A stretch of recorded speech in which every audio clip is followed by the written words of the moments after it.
ನಮಸ್ಕಾರ ಸ್ನೇಹಿತರೆ, Padmashri life style YouTube ಚಾನಲ್ಗೆ ಸ್ವಾಗತ. ಸ್ನೇಹಿತರೆ, ಹಿಂದೂ ಧರ್ಮದಲ್ಲಿ ಅಮಾವಾಸ್ಯೆಯು ತನ್ನದೇ ಆದ ಒಂದು ಮಹತ್ವವನ್ನು ಹೊಂದಿದೆ. ಈ ದಿನವನ್ನು ಪ್ರಮುಖ ದಿನವೆಂದು ನಾವು ಪರಿಗಣಿಸ್ತೇವೆ. ಈ ಅಮಾವಾಸ್ಯೆಯ ದಿನ ಯಾವುದೇ ಒಂದು ಶುಭ ಸಮಾರಂಭಗಳನ್ನು ನಿಷೇಧಿಸಲಾಗಿದೆ. ಅಂದರೆ ಮದುವೆ, ಗೃಹ ಪ್ರವೇಶ, ನಿಶ್ಚಿತಾರ್ಥ ಇಂಥ ಎಲ್ಲ ಸಮಾರಂಭಗಳನ್ನು ನಾವು ನಿಷಿದ್ಧ ಮಾಡಿದ್ರೂ ಕೆಲವೊಂದಿಷ್ಟು ಮನೆಯ ಏಳಿಗೆಗಾಗಿ ನಾವು ಕೆಲವೊಂದು ಪರಿಹಾರಗಳನ್ನು ಮಾಡಿಕೊಳ್ಳೋದು ಸೂಕ್ತ. ಅಂದರೆ ಮನೆಯ ಏಳಿಗೆಗಾಗಿ, ಕೆಲಸಗಳಲ್ಲಿ ಅಭಿವೃದ್ಧಿಗಾಗಿ, ಮತ್ತು ನಮಗಿದ್ದ ಆರ್ಥಿಕ ಸಂಕಷ್ಟಗಳ ನಿವಾರಣೆಗಾಗಿ, ಮತ್ತು ಸಾಲ ಬಾಧೆಗಳ ಒಂದು ನಿವಾರಣೆಗಾಗಿ ಅಥವಾ ಮನೋಕಾಮನೆಗಳ ಈಡೇರಿಕೆಗಾಗಿ ನಾವು ಕೆಲವೊಂದಿಷ್ಟು ಪರಿಹಾರಗಳನ್ನು ಅಮಾವಾಸ್ಯೆಯ ದಿನ ಮಾಡಿಕೊಳ್ಬಹುದು. ಅಂತಹ ಪರಿಹಾರಗಳನ್ನು ನಾವು ಈ ಒಂದು ವಿಡಿಯೋದಲ್ಲಿ ನೋಡ್ಕೊಂಡು ಬರೋಣ. ಸ್ನೇಹಿತರೆ, ಅಮಾವಾಸ್ಯೆಯ ದಿನ ಲಕ್ಷ್ಮೀ ಪೂಜೆ ತುಂಬಾ ಶ್ರೇಷ್ಠ. ಅದರಲ್ಲೂ ತುಳಸಿ ಗಿಡ ಕೂಡ ಲಕ್ಷ್ಮೀ ದೇವಿಯ ಒಂದು ನೆಲೆಸಿರುವಂತಹ ಸ್ಥಳ ಆಗಿರುತ್ತೆ. ಅಂದರೆ ತುಳಸಿ ಕೂಡ ಲಕ್ಷ್ಮೀ ದೇವಿಯ ಸ್ವರೂಪ. ಹಾಗಾಗಿ ಅಮಾವಾಸ್ಯೆಯ ದಿನ ನಾವು ತುಳಸಿ ಗಿಡಕ್ಕೆ ಕೆಲವೊಂದಿಷ್ಟು ಪರಿಹಾರಗಳನ್ನು ಮಾಡಿಕೊಂಡ್ರೆ ನಮ್ಮ ಕೆಲವೊಂದು ಸಂಕಷ್ಟಗಳನ್ನು ದೂರ ಮಾಡ್ಕೊಳ್ಬಹುದು, ಮತ್ತು ಆರ್ಥಿಕ ಸಮಸ್ಯೆಗಳನ್ನು ದೂರ ಮಾಡ್ಕೊಳ್ಬಹುದು, ಮತ್ತು ನಮ್ಮ ಒಂದು ಮನೋಭಿಷ್ಟಗಳನ್ನು ಅಂದರೆ ನಮ್ಮ ಮನಸ್ಸಲ್ಲಿ ಏನಾದರೂ ಅಂದ್ಕೊಂಡು ಇಂತಹ ಪರಿಹಾರಗಳನ್ನು ಮಾಡ್ಕೊಳ್ಳೋದ್ರಿಂದ ನಮ್ಮ ಒಂದು ಸಮಸ್ಯೆಗೆ ಪರಿಹಾರ ಕೂಡ ಸಿಗುತ್ತೆ. ಹಾಗಾದರೆ ನಾವು ಯಾವ ಒಂದು ಪರಿಹಾರಗಳನ್ನು ಮಾಡ್ಕೊಳ್ಬೇಕು ಅಂತ ಎಲ್ಲರಿಗೂ ಯೋಚನೆ ಆಗಿರುತ್ತೆ. ಸ್ನೇಹಿತರೆ, ತುಂಬ ಏನು ಕಷ್ಟ ಇಲ್ಲ. ಕೆಲವೊಂದಿಷ್ಟು ವಸ್ತುಗಳನ್ನು ತುಳಸಿ ಗಿಡಕ್ಕೆ ಸಮರ್ಪಣೆ ಮಾಡಿದ್ರೆ, ಅಂದರೆ ಪ್ರತಿ ತಿಂಗಳಲ್ಲೂ ಅಮಾವಾಸ್ಯೆ ಬರುತ್ತೆ, ಪ್ರತಿ ತಿಂಗಳು ಅಮಾವಾಸ್ಯೆಯಲ್ಲಿ ನಾವು ಈ ಒಂದು ಪರಿಹಾರಗಳನ್ನು ಮಾಡ್ಕೊಳ್ಬೇಕಾಗುತ್ತೆ. ಅದರಲ್ಲಿ ಮೊದಲನೇದಾಗಿ ನಾವು ತುಳಸಿ ಗಿಡದ ಎಲೆಗಳನ್ನು ಯಾವತ್ತಿಗೂ ಅಮಾವಾಸ್ಯೆ ದಿನ ಕೀಳಬಾರ್ದು. ಹೀಗಾಗಿ ನಾವು ನಾಳೆ ಅಮಾವಾಸ್ಯೆ ದಿನ ತುಳಸಿ ಗಿಡವನ್ನು ಕೀಳೋದಾಗಲಿ ಅಥವಾ ಅದನ್ನು ಪ್ರೂನಿಂಗ್ ಮಾಡ್ತಾ ಇರ್ತೀವಲ್ವ, ಆ ರೀತಿಯೆಲ್ಲ ಮಾಡಬಾರ್ದು.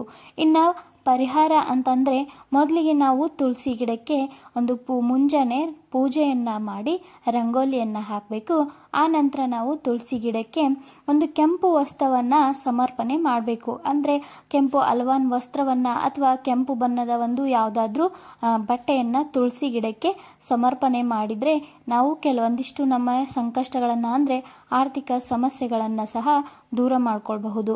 ಇನ್ನು ಎರಡನೇದಾಗಿ 1 ಸ್ಪೂನ್ದಷ್ಟು ಅಥವಾ 2 ಟೀ ಸ್ಪೂನ್ದಷ್ಟು ನಾವು ತುಳಸಿ ಗಿಡಕ್ಕೆ ಹಸಿ ಹಾಲನ್ನು ಅಮಾವಾಸ್ಯೆ ದಿನ ಹಾಕೋದ್ರಿಂದ ಚಂದ್ರನ ಒಂದು ಆಶೀರ್ವಾದ ನಮಗೆ ಸಿಗುತ್ತೆ. ಹೀಗಾಗಿ ನಾವು ಅಮಾವಾಸ್ಯೆಯ ದಿನ ತುಳಸಿ ಗಿಡಕ್ಕೆ 2 ಸ್ಪೂನ್ದಷ್ಟು ಹಸಿ ಹಾಲನ್ನು ಹಾಕ್ತಾ ಬಂದರೆ ನಾವು ನಮ್ಮ ಸಮಸ್ಯೆಗಳನ್ನು ಸಹ ದೂರ ಮಾಡ್ಕೊಳ್ಬಹುದು.